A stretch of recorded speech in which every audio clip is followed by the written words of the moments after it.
Граѓанските организации во Македонија денеска со протестен марш го одбележаа Светскиот ден за борба против ХИВ-СИДА, незадоволни од намалениот буџет за следната година за 60% за превенција од овие болести. Загрижени заради незаинтересираноста на владите за финансирање за превенција и лекување на ХИВ, владини и невладини представници од 8 земји од регионот денеска на состанок во Скопје бараат начин за одржлив одговор.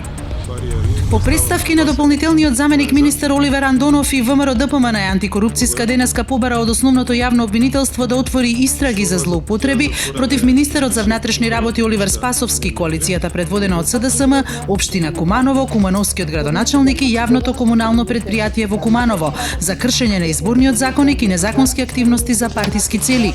Првиот човек на антикорупцијска Игор Тантуровски смета дека и за двата предмети има основано сомнение за прекршување на законот.